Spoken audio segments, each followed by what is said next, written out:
Speak Your Truth, a poetry podcast. Episode 6 Community, Connection, and Shared Words.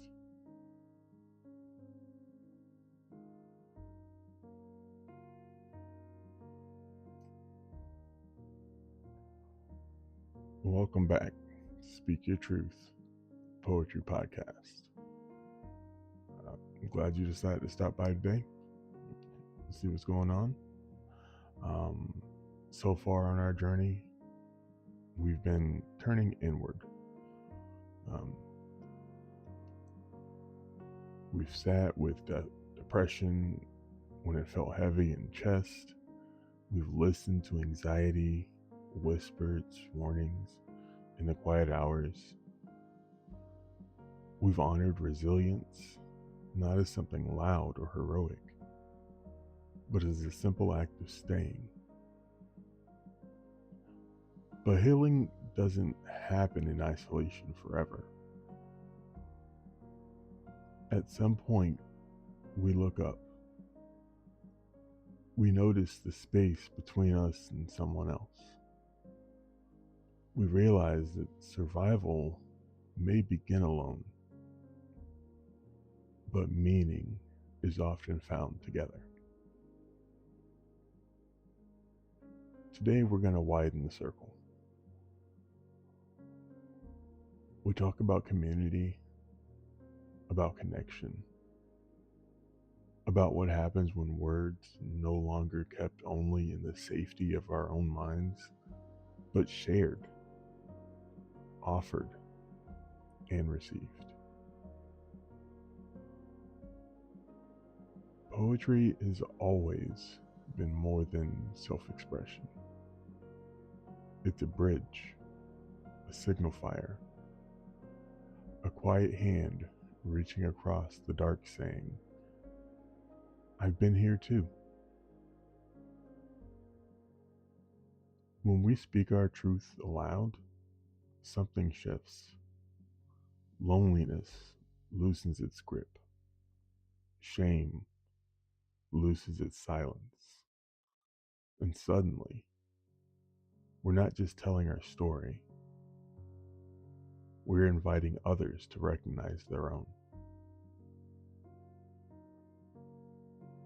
This episode is about that shared space, the place where voices meet, where listening becomes an act of care, where words remind us that we were never meant to carry everything alone.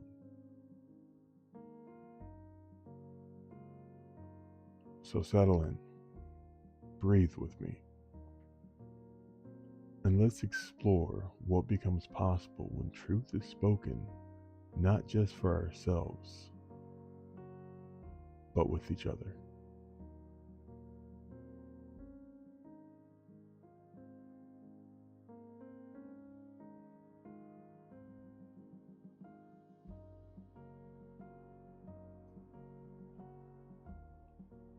From the earliest days of humanity, we gathered around fire and story,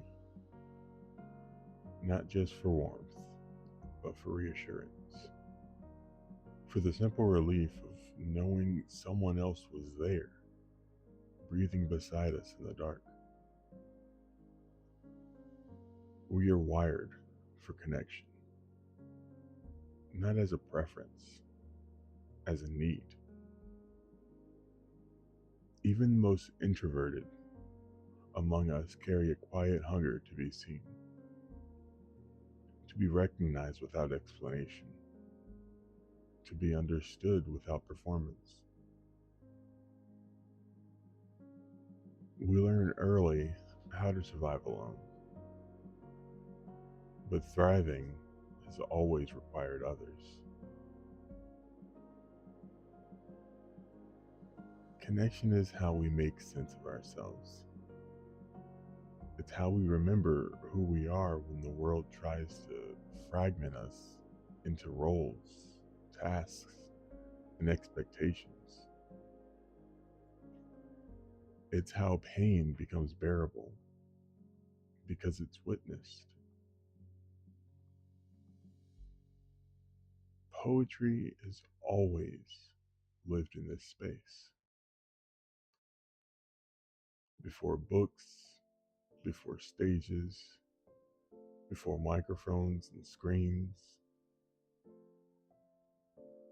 poems were spoken aloud, shared, passed hand to hand, voice to voice.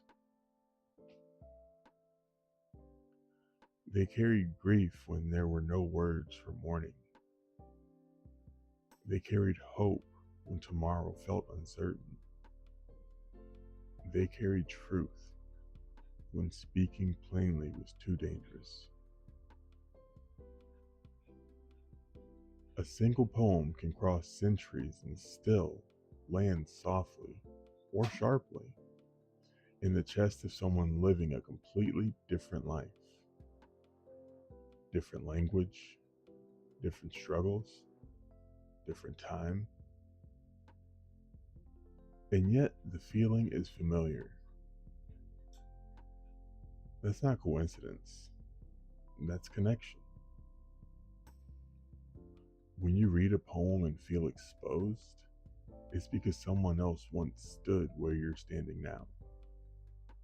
They felt the same ache, the same fear, the same quiet question. Is anyone else feeling this too? Poetry answers that question without shouting. It says, yes, I was here. You're not strange for this. You're not broken for feeling deeply. In a world that often rewards disconnection, speed over presence, noise over listening, poetry slows us down. It asks us to sit, to notice, to feel alongside someone else, even if we never meet them. This is why shared words matter, why community forms around stories, why we return again and again to language when life feels overwhelming. Because being human has never been about standing alone. It has always been about reaching, sometimes clumsily, sometimes quietly, toward one another. And poetry reminds us that the reach still counts.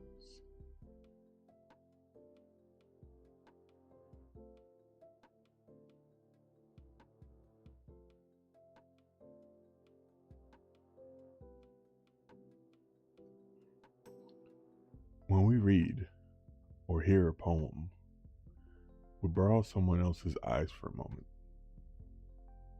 We step into their perspective without having to defend our own. Their grief brushes against us.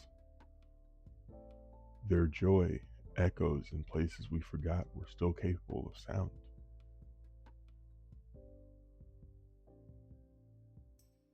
For a few lines, the walls we carry soften. A poem doesn't ask us to agree. It asks us to feel. And in that feeling, something subtle happens. Distance collapses. Time folds in on itself. A stranger's inner world suddenly feels familiar. This is the quiet miracle of shared language. Poetry creates an invisible network, a kind of fellowship that doesn't require membership or explanation. You don't need the poet's name. You don't need their history. You don't need to know how their story ends. The poem itself becomes the meeting place. It's the handshake without pressure, the nod across a crowded room that says, I see you. The moment of recognition that asks for nothing in return.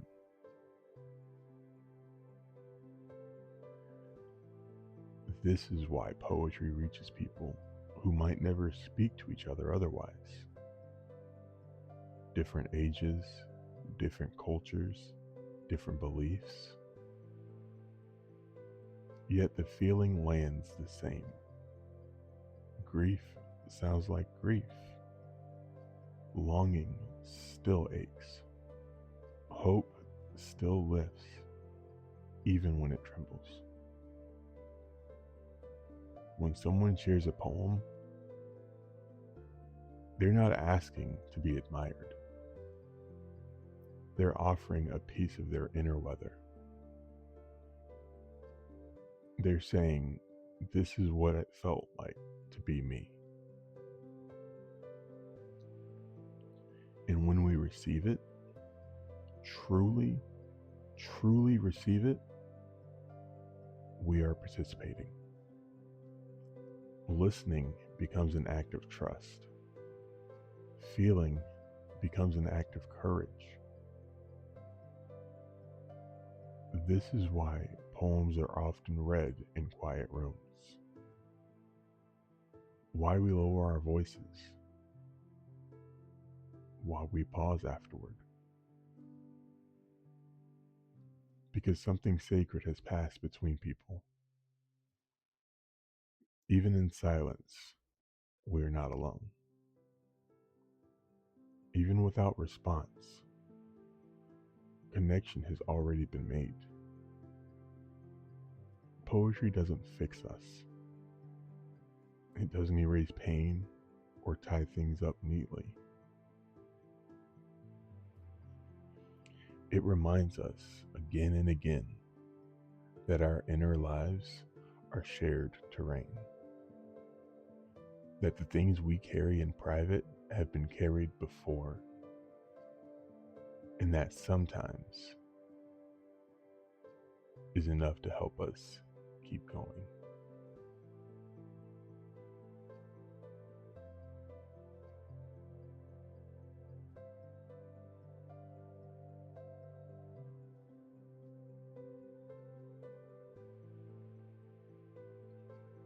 Here's a poem for all the unseen threads that hold us together.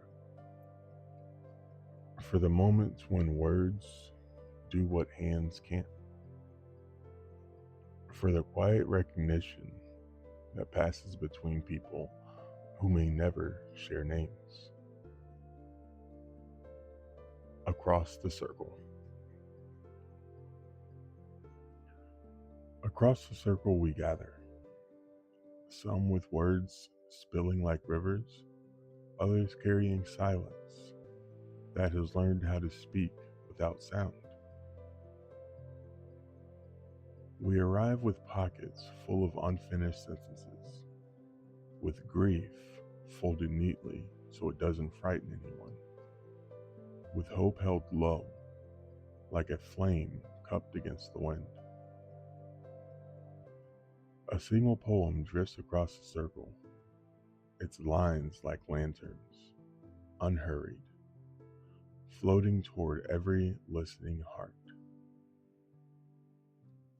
It does not ask who deserves it.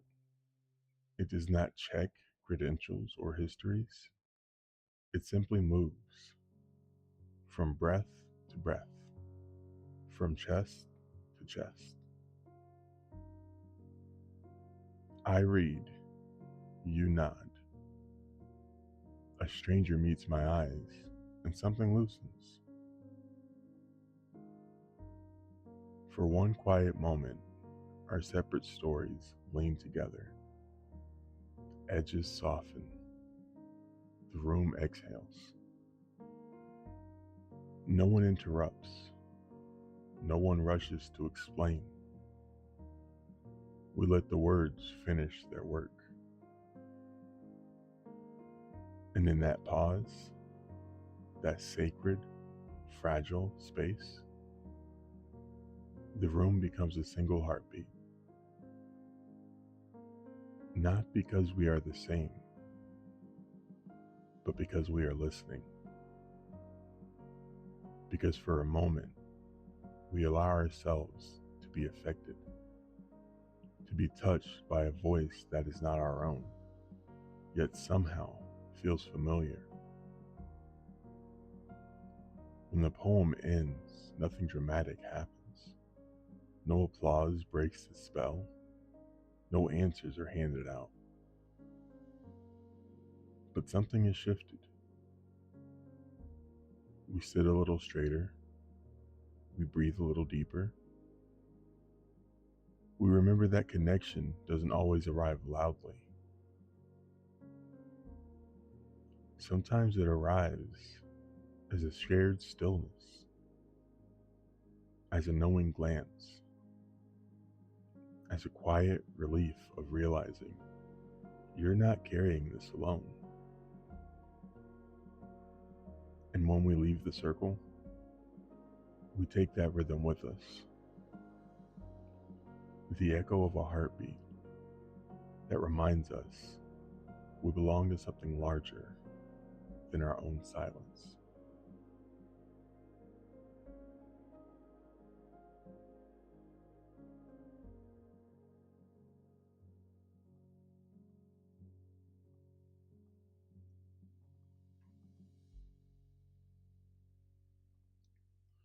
If you've ever felt the quiet pull to share your own words, you're not alone. That urge isn't about attention. It's about connection. It's about letting your inner voice step out of hiding. You don't have to start big. And in fact, it's often better if you don't. One gentle doorway is an open mic night. Local libraries, coffee shops, community centers. These rooms are rarely filled with experts. They're filled with people who showed up anyway. People who are nervous. People who are hopeful. People who decided their words deserved air. Another path is online. Poetry forums, small social platforms. A single stanza shared into the digital quiet. Read someone else's work. Leave a kind comment. Let yourself be part of the exchange, not the performance. Community grows through listening as much as speaking.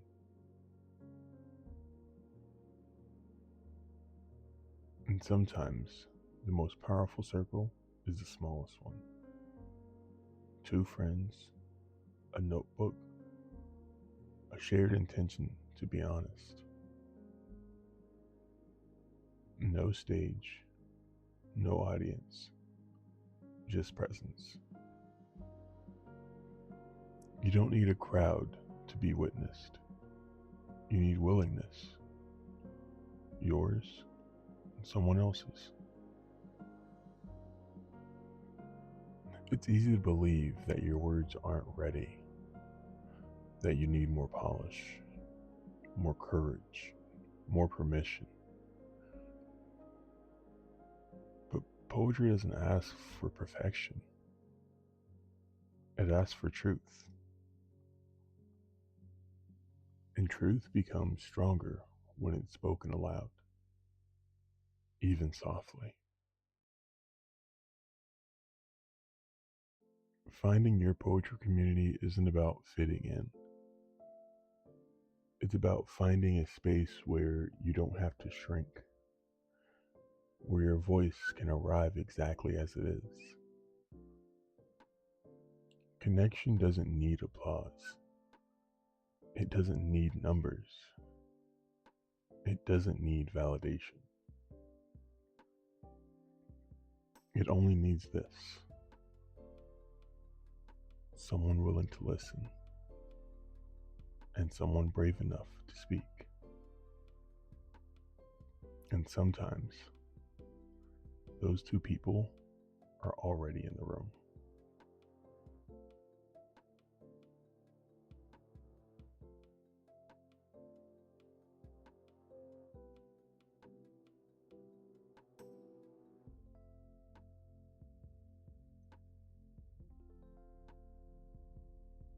When you share a poem, you never really know where it will land.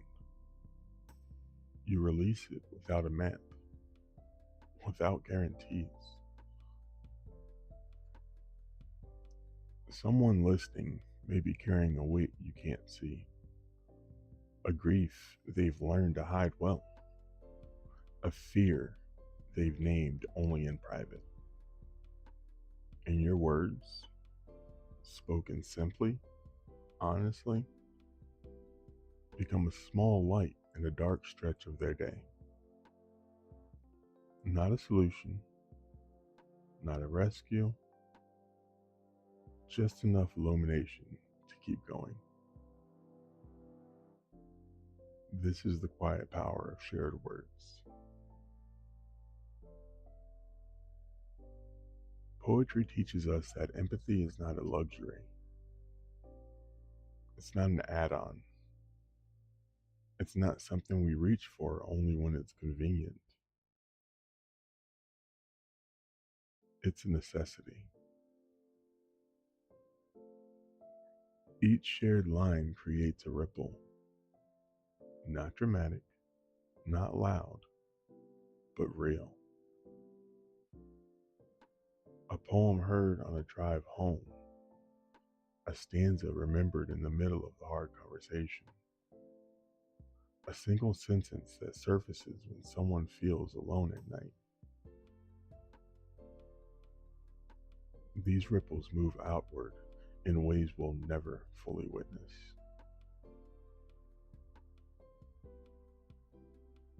One person feels less isolated. That person becomes more patient with someone else. That patience turns into kindness. That kindness changes the tone of a moment that could have gone differently. This is how words travel. We tend to underestimate the impact of honesty. We think it has to be polished, perfect, impressive. But most often, what reaches people is recognition. The relief of hearing something true spoken aloud.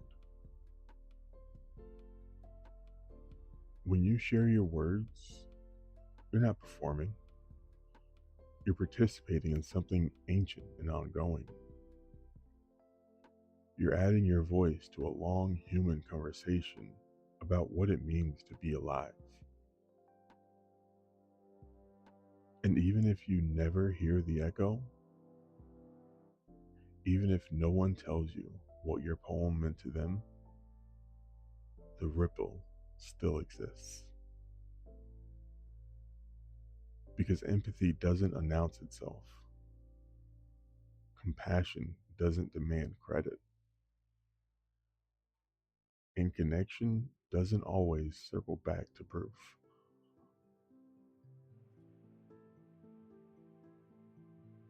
Sometimes it simply moves forward,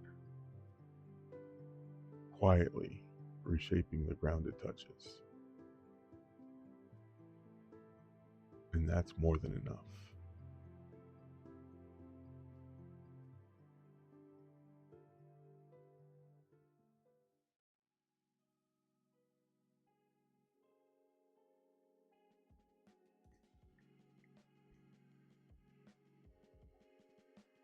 Thank you for joining me for episode 6 of Speak Your Truth, the poetry podcast. Thank you for giving this time your attention, your presence, your breath. Today we talked about connection. Not the loud kind, not the performance kind, but the quiet, human kind that happens when words are offered honestly and received without defense. As you move back into your day, may you find the courage to share your words. Even if your voice shakes, even if the poem feels unfinished, even if only one person hears it. And if sharing isn't where you are right now, that's okay too. May you find the openness to listen, to receive someone else's truth without trying to fix it, to let their words remind you that you are not alone in what you carry. Because the poetry doesn't exist to impress, it exists to connect, to remind us that our inner lives are not isolated islands, but shared ground. Every poem is a bridge.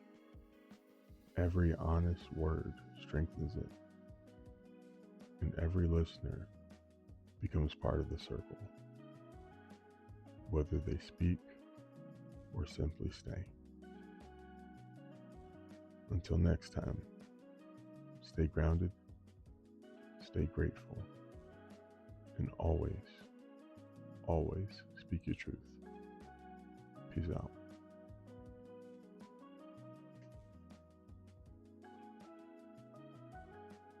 We learned early how to survive by ourselves, how to keep our heads down, how to carry weight quietly, how to turn pain into something private so it wouldn't make the room uncomfortable. But even then, we were listening for footsteps in the dark, listening for someone who sounded like us, listening for proof that what we were feeling was not a personal failure, but a human one. Before walls, there were fires. Before scrolling, there were circles. Before silence became armor, it was simply waiting for someone else to speak first. Poetry remembers that. A poem does not ask where you are from, does not ask what you believe. It does not ask what you have done or what has been done to you. It asks one thing: are you here? And when you answer, even silently, something ancient stirs. You borrow someone else's eyes for a moment. You feel their grief without having to explain your own.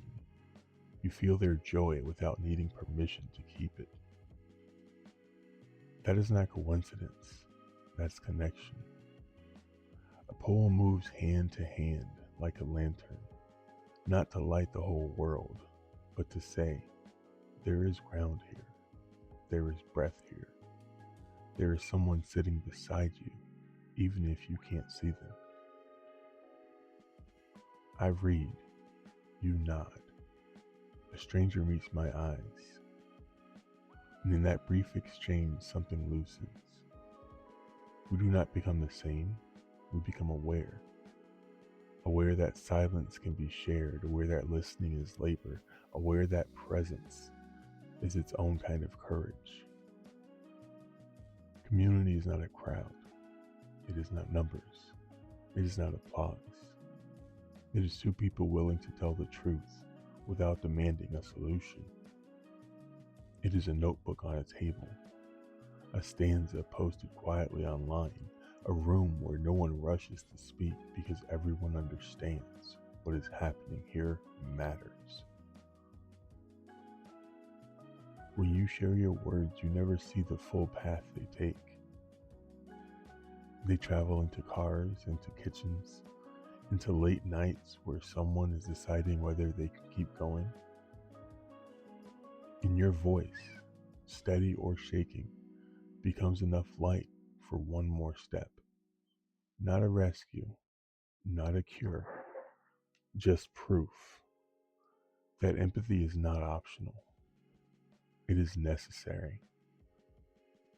Every honest line creates a ripple, and ripples change direction long after the stone disappears. So if you're holding words right now, do not wait for them to be perfect. Don't wait to feel ready. And if you're not ready to speak, stay, listen, receive. Because every poem is a bridge. Every listener strengthens it. And every time we gather like this, we remember something simple and life-saving. We were never meant to carry this alone.